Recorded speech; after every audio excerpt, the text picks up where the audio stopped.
जो तकलीफ है उसके हवाले से तीनों ने अलग अलग बयानात दिए।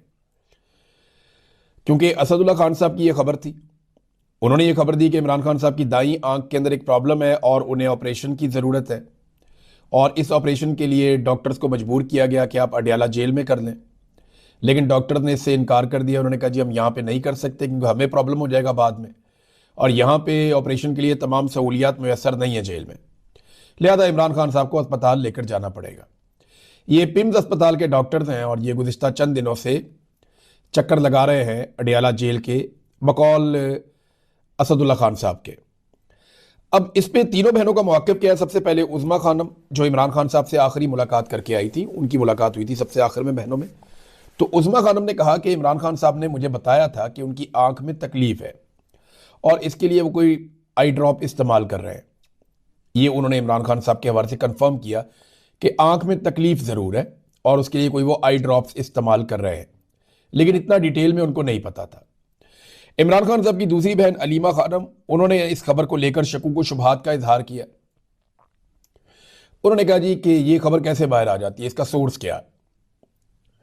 अब कोई जर्नलिस्ट अपना सोर्स तो नहीं बताएगा। वैसे मैं ये आपको बता देता हूं कि जिस जर्नलिस्ट ने ये खबर दी है वो कोई एस्टेब्लिशमेंट या हुकूमत की गुड बुक्स में तो नहीं है। असदुल्ला खान साहब का मैं जानता हूं, वो उतनी अच्छी गुड बुक्स के अंदर नहीं है एस्टेब्लिशमेंट के साथ। लेकिन फ़र्ज़ करें ये खबर अगर किसी ऐसे सहाफ़ी ने दी होती जिसको आप टाउट कहते हैं, तो फिर भी आप इसको फेंक तो नहीं सकते थे ना। आपको इस पर गौर करना पड़ना था कि यार इमरान खान साहब की आंख के अंदर प्रॉब्लम हुई है, बीनाई जाने का खतरा है, तो ये खबर तो फिर बहुत बड़ी बननी थी, कोई भी देता। तो असदुल्ला खान साहब ने ये खबर दी। अब अलीमा खानम ये कहती है कि हमारा तो इमरान खान से ना मुलाकात करवाते हैं ना राब्ता करवाते हैं। हम इमरान खान साहब की खैरियत जानने के लिए जब जेल में फ़ोन करते हैं तो इमरान खान साहब के बारे में हमें बताया भी नहीं जाता। हमारे पास तो कोई डायरेक्ट इन्फॉर्मेशन नहीं है। उन्होंने ये शिकवा किया। इसके बाद इमरान खान साहब की बहन नौरीन खानम का बयान है, ये हसान न्याजी की वालदा भी हैं। उन्होंने कहा कि जो लोग भी इमरान खान साहब की आंख को नुकसान पहुंचाने की कोशिश अगर किसी ने की या कोई ऐसा कर रहा है तो याद रखें कि उनमें से किसी की भी आंख नहीं बचेगी। तो ये बात ठीक है क्योंकि लोग बहुत गुस्से में हैं इमरान खान साहब के मामले को लेकर, और तशवीश तो लोगों को है। अब लोग बाहर नहीं निकलते, उनका अपना एक अंदाज है लोगों का, पाकिस्तानियों का। निकलते हैं तो वो अपनी सहूलत देख कर निकलते हैं। 2 मरतबा ऐसा हुआ कि लोग बहुत बड़ी तादाद में निकले, लेकिन गंडापुर साहब ने उन्हें धोखा दे दिया लोगों को, और अब दोबारा लोग निकलना शुरू हो गए। अगर इमरान खान साहब को वाकई कोई प्रॉब्लम हो जाता है ना, या उनके साथ कुछ बुरा होता है, तो इसका खुमियाजा उन लोगों को भुगतना तो पड़ेगा जो लोग उसके लिए जिम्मेदार हैं। और ये बात मैं जिम्मेदारी से आपके सामने रख देता हूं। अलीमा खानम ने कहा कि क्या कौम को समझ आ गई है कि इमरान खान जेल में क्यों है?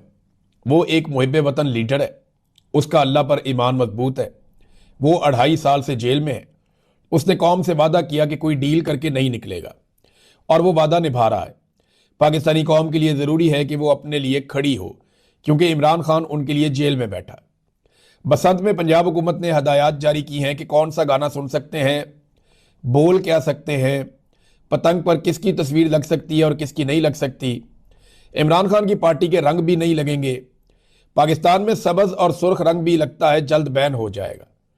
उससे बड़ी गुलामी और क्या होगी? पाकिस्तानियों, आप ये गुलामी क्यों कबूल कर रहे हो? ये अलीमा खानम ने सवाल पूछा। नादरीन, असदुल्ला खान साहब ने अपनी खबर का एक दूसरा हिस्सा भी दिया।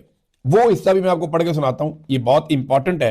असदुल्ला खान साहब का स्टेटमेंट, उन्होंने कहा जी पूरी तस्दीक तो इसकी नहीं हो सकती, लेकिन उनका जो कहना है मैं एज इट इज आपको पढ़ के सुनाता हूं। उन्होंने कहा मेरा सोर्स ये दावा कर रहा है कि इमरान खान साहब को गुज़िश्ता हफ्ते और एतवार की दरमियानी रात, जो कि 24 और 25 जनवरी की दरमियानी रात थी, रात के दूसरे पहर यानी आधी रात के बाद पिम्स अस्पताल लाया गया। उन्हें आंख की बीमारी CRVO के इलाज के लिए इंजेक्शन दिया गया। लेकिन मैं अभी इस खबर की मुकम्मल तस्दीक नहीं कर सकता, गैर तस्दीक शुदा खबर है, क्योंकि मैं इसे डबल चेक कर रहा हूं। सोर्स का दावा है कि 1-2 लोगों का स्टाफ था और इमरान खान साहब उनके साथ खुश असलूबी से पेश आए और कहा कि मैं माजरत चाहता हूं कि आपको रात गए तकलीफ दी। सोर्स के मुताबिक इमरान खान का मोराल ठीक था, अच्छी हालत में थे। इसको हम डबल चेक करेंगे, असदुल्ला खान ने यह कहा। देखें, अगर इमरान खान साहब को अस्पताल यूँ लाया गया तो ये तो फिर अच्छी बात है। उनकी आंख का जो अगर प्रॉब्लम है तो उन्हें ये ट्रीटमेंट मिलना चाहिए। अब ये बड़ी अजीबोगरीब चीज़ है, लेकिन अब क्योंकि आ गई है मैं आपको रिपोर्ट करता हूँ। एक तो हुकूमत ने गाना जो है नकदा कोका, उस पर पाबंदी लगा दी पहले कि ये आप नहीं सुन सकते। हालांकि इस गाने में कोई ऐसे बोल नहीं है, कोई जुबानी बात भी नहीं है, सीधा सीधा गाना है। और इस गाने की वजह से मलकू कहते हैं कि वो बहुत मशहूर हो गया। इस गाने के अंदर एक शेर है जो इमरान खान साहब से रिलेटेड है, कैदी नंबर 804 से रिलेटेड है। अब उस शेर की वजह से ये गाना मिलियंस के अंदर चला गया, मलकू को पूरी दुनिया के अंदर पजीराई मिल गई। किसी आजाद जज के सामने अगर ये मामला जाए तो वो पूछ भी लेगा कि इस गाने में ऐसा क्या है भाई, क्या बुरा जो आप इसको नहीं लगने देना चाहते।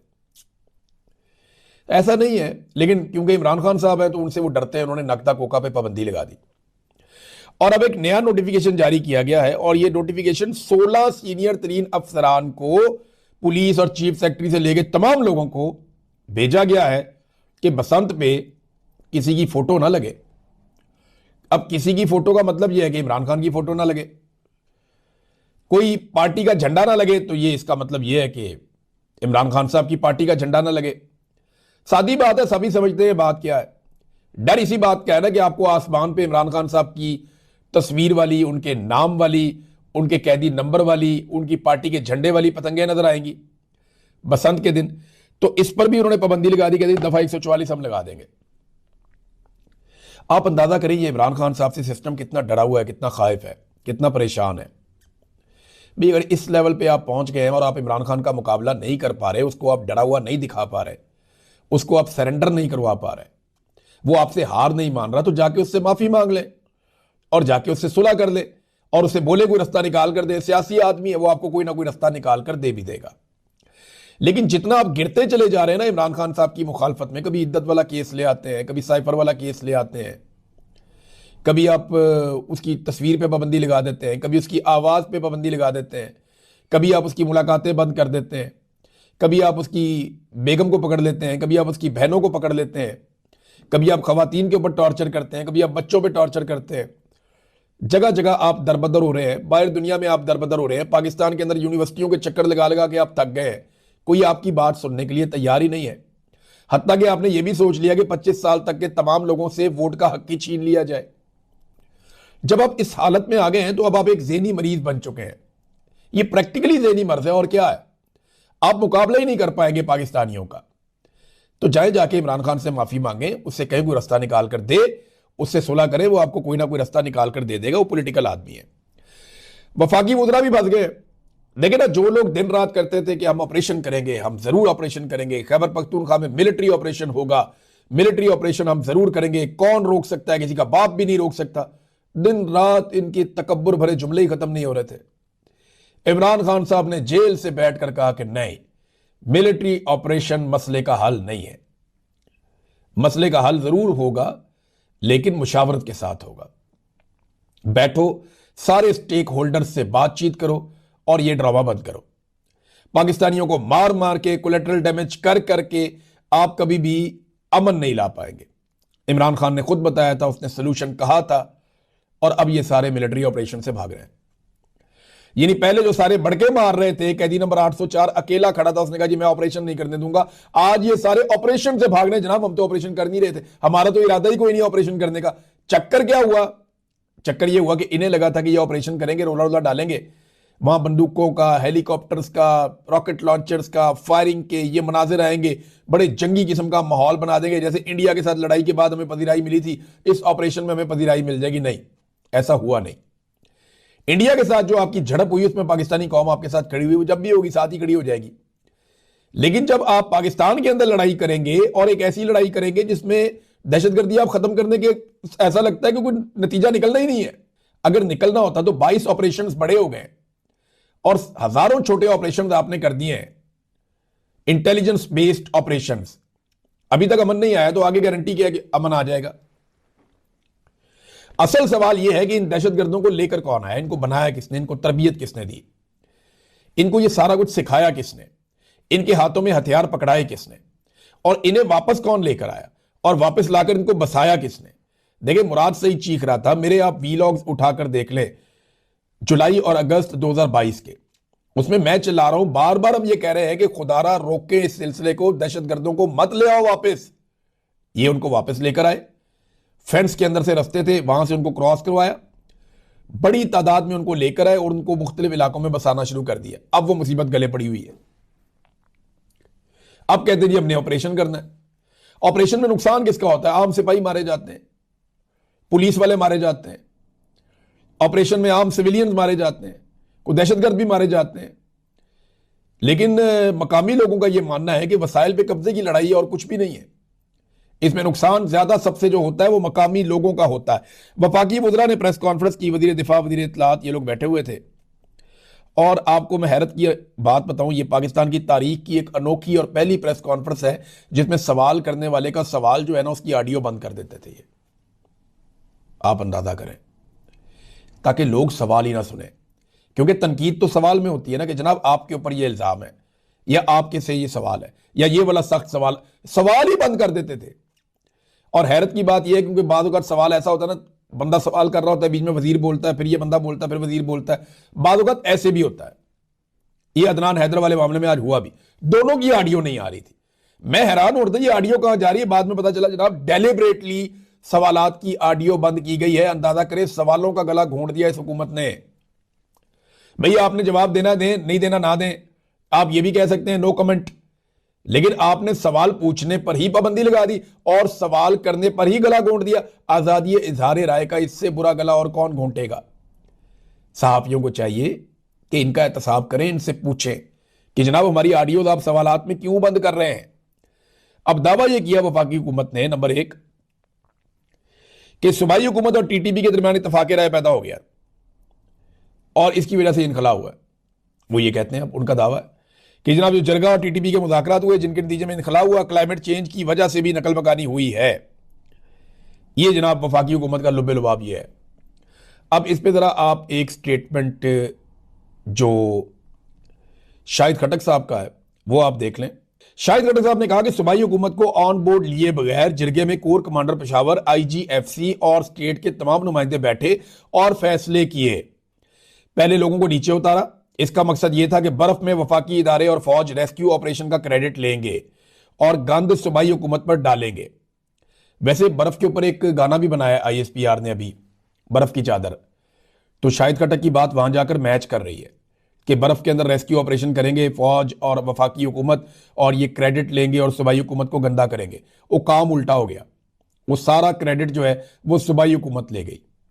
सूबाई हुकूमत ने क्रेडिट ले लिया, पाकिस्तान तरीके इंसाफ के साथ लोग खड़े हो गए, उन्होंने कहा हम इनकी शक्ल नहीं देखना चाहते, तो उसके बाद मामला उलट गया। अब होता ही है ना कि जब आप ऑपरेशन करते हैं तो बड़े जबरदस्त मनाजर आते हैं, उनमें बड़े जबरदस्त नगमे चलते हैं, बड़ी जबरदस्त कवरेजेस होती हैं, तो फिर आपको ऑपरेशन से फायदा भी होता है, आपको मकबूलियत मिलती है। लेकिन यहां काम उल्टा हो रहा था, यहां लोगों की मिजरीज नजर आ रही थी। जो लोग बेचारे अपने इलाके छोड़कर आ रहे हैं वो अपनी कहानियां बता रहे थे कि हमारे साथ कितनी दफा ऑपरेशन किया गया, कितनी दफा हमें हमारे घरों से निकाला गया। तो इनको उल्टा पड़ गया सारा मामला, इन्होंने ऑपरेशन कर दिया कैंसिल। अब ऑपरेशन कैंसिल करके डालना चाह रहे हैं सूबाई हुकूमत के ऊपर, हालांकि जरगा जो है उसके अंदर फजल रहमान के बंदे भी थे। अलग अलग पार्टियों के बंदे होते हैं ना, तो वो अलग अलग पार्टियों के बंदों को कायल किसने किया? फजल रहमान के बंदे ने खुद कहा कि 4 दफा तो IGFC और खैबर पख्तूनख्वा का जो कोर कमांडर पेशावर है वो उनके साथ बैठा। ये अब उनके अपने बंदे कह रहे हैं और ये बयानात मौजूद है सोशल मीडिया पे इस वक्त। तो ये मुद्दा इन्होंने डाल दिया पाकिस्तान तरीके इंसाफ की सूबाई हुकूमत के ऊपर। एक्चुअली ये ऑपरेशन करना चाहते थे लेकिन ये ऑपरेशन से भाग गए, जैसे ये इलेक्शन से भाग जाते हैं, जैसे ये मुल्क से भाग जाते हैं, जैसे ही कोई रिटायर होता है या उसकी हुकूमत खत्म होती है मुल्क से भाग जाता है। ये एग्जैक्टली उसी तरह इस ऑपरेशन से भी भाग गए। कबायली जो है ना वो एक सवाल पूछते हैं और बड़ा जायज उनका सवाल है। एक आम कबायली ये पूछता है कि जनाब शाम को मेरी तरफ तालिबान आ जाते हैं, TTP आ जाती है, दहशतगर्द, वो कहते हैं खाना दो। सुबह मेरे घर फौज आ जाती है, वो कहते हैं उस खाने का हिसाब दो। अब जो दोनों लोग आते हैं वो बंदूक लेकर आते हैं, ताकत के साथ आते हैं, तो मैं किधर जाऊं? अब वो कबायली बेचारा किधर जाए, किसको पूछे? या रात को मारा जाएगा या सुबह मारा जाएगा, या वो मार देगा या ये मार देगा। और इंटरेस्टिंग बात यह है कि ये दोनों आपस में मिले हुए हैं, यानी इनको तालिबान को बनाया किसने? मैं मिले हुए की मतलब यह है कि बनाया किसने, ट्रेंड किसने किया, इनको पढ़ाया लिखाया किसने, इनको ये हथियार किसने पकड़ाया, इनको वापस कौन लेकर आया, इसको यहां पे बसाया किसने? कबायलियों ने तो ये काम नहीं किया ना, वो तो बेचारे मजबूर लोग हैं, वो वहां रहते हैं, सदियों से रहते चले आ रहे हैं। जब आप उनके अंदर दहशतगर्दी पैदा कर देंगे अपने छोटे से फायदे के लिए, मफाद के लिए, कि जनाब अब ये जहादी हैं सारों को जहाद पे लगा दो, और बाद में दहशतगर्द हैं, फिर आप लाकर उनको बसा भी रहे हैं। खुद लेकर आए, खुद लाकर बसाया, इसके शवाहिद मौजूद है। ये इन्होंने किया। पीडीएम की हुकूमत ने जनरल बाजवा, जनरल नदीम अंजुम और जनरल फैज हमीद, इन्होंने लाकर तालिबान को बसाया खैबर पख्तूनख्वा में। ये जर्नैल जिम्मेदार हैं इसके लिए। हालांकि पाकिस्तान तहरीक इंसाफ बार बार मना कर रही थी कि ऐसा मत करो। एक वक्त आएगा कि परवेज खटक भी बताएगा सारा कुछ, बाकी लोग भी बताएंगे किसने क्या किया था। बहरहाल एक कबायली का सवाल यह कि वो किधर जाए, वो किससे पूछे, उसकी बात कोई नहीं सुनता, उसको हर दफा उसके घर से निकाल देते हैं। सोहेल अफरीदी ने शहबाज शरीफ को एक मरतबा फिर खत लिखा कि जनाब हमारे पैसे वापस करें। देखिए ना, आप एक लम्हे के लिए सोचें कि आप बीमार हो जाते हैं, आपके पैसे बैंक में पड़े, आपको जरूरत पड़ गई है और बैंक आपको आपके पैसे ही वापस नहीं कर रहा, आपको अपना इलाज करवाना है। तो सोहेल अफरीदी ने क्लियरली कहा शहबाज शरीफ को खत के अंदर कि जनाब हम फ्रंट लाइन के ऊपर दहशतगर्दी से मुतासिर हमारा सूबा है, सैलाब भी यहां पे आया है, हम मुख्तलिफ मामलात से उलझे हुए हैं, हमारे पैसे, हमारे बकायाजात, हमारे पैसे हमें वापस कर दें।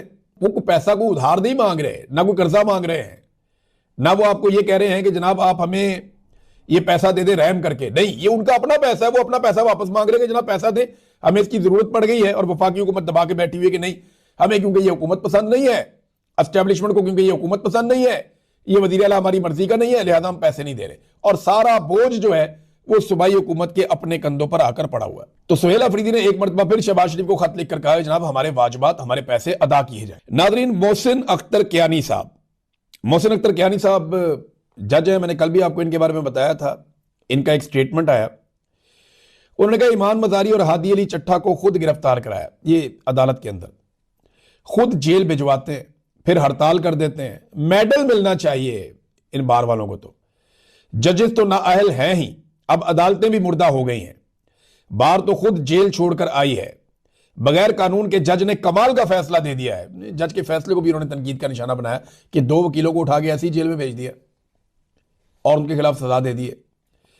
तो ईमान मजारी के लिए, उनके शौहर हादी अली चट्ठा के लिए पूरे पाकिस्तान में आवाजें उठ रही हैं। अपोजिशन भी आवाज उठा रही है, मीडिया भी कहीं ना कहीं आवाज उठा रहा है, सोशल मीडिया पे बहुत आवाज उठ रही है, ह्यूमन राइट्स की जो तंजीमें हैं वो भी आवाज उठा रही हैं। तो सबसे मेरी गुजारिश है कि आप आवाज उठाते रहें, आप आवाज उठाते रहें, क्योंकि इनको सजा इसी बात की मिली है कि वो भी आवाज ही उठाते थे। सोराब बरकत को किस बात की सजा मिल रही है? वो आवाज उठाता था, वो आवाज उठाता था पिसे हुए तबकात के लिए, गरीब आदमी की आवाज सुनाता था, उसको इस बात की सजा मिली है सोराब बरकत को। और इसी बात की सजा जो है वो ईमान मजारी को दी जा रही है। सनम जावेद, फलक जावेद, दोनों बहनों को किस बात की सजा दी जा रही है? आवाज उठाने की। यास्मीन राशिद को, इमरान खान की अहलिया को किस बात की सजा दी जा रही? मारंग बलोच ने पूरी कम्युनिटी की नुमाइंदगी की, पूरे बलोचिस्तान की आवाज बनी वो एक बेटी, उसको किस बात की सजा दी जा रही है? आवाज उठाने की सजा। और ये लगातार दी जा रही है। ये अपने से बाहर सोचते ही नहीं है नाज़रीन। अभी देखें इनकी एक नई तजवीज़ आ गई है, वजारत मजहबी उमूर। वो कहते हैं सरकारी खर्चे के ऊपर 10 अरकान असम्बली को उनके खानदानों समेत फुल प्रोटोकॉल देकर रोजा रसूल पे भेजा जाए, वो जाके वहां पे कौम का सलाम पेश करें हर साल। करोड़ोंपति, अरबोंपति लोग हैं ये एक एक इलेक्शन में 50-50 करोड़ रुपया लगा देते हैं। ये लोग जो है वो सरकारी खर्चे पे रोजा रसूल पे हाजिरी देने के लिए जाएंगे। शर्म नहीं आती इन्हें? अपनी जेब से पैसा खर्च करो बेशर्मो, गरीब कौम का पैसा खर्च करके तुम जाओगे रोजा रसूल पे हाजिरी देनी। कौम दुरूद पाक पढ़े, सलाम पहुंच गया आप सल्लल्लाहु अलैहि वसल्लम को। और अगर ये करना ही है तो कोई गरीब लोग चुनो ना, ऐसे लोग चुनो जो मुस्तहिक है, कोई यतीम है, कोई मस्कीन है, कोई बीमार है, कोई और मामला है उसका। ऐसे लोगों को चुनो जो नहीं जा सकते, जिनका पहुंचना बहुत जरूरी है। कोई कुरानदाजी कर लो, कोई और क्राइटेरिया बना लो, उनको ले जाओ। उठाकर अरबोंपति लोग हैं, उनको उठाकर जी हम इनको लेकर जाएंगे रोजा रसूल पे हाजिरी के लिए, और 10 बंदों को लेकर जाएंगे हर साल, ताकि ये कौम का सलाम पेश करे आका हजरत मोहम्मद सल्लल्लाहु अलैहि वसल्लम की खिदमत में। भाई खुदा का नाम लें आप मजहब के अंदर भी अपनी दिहाड़ी ढूंढ लेते हैं। आप मजहब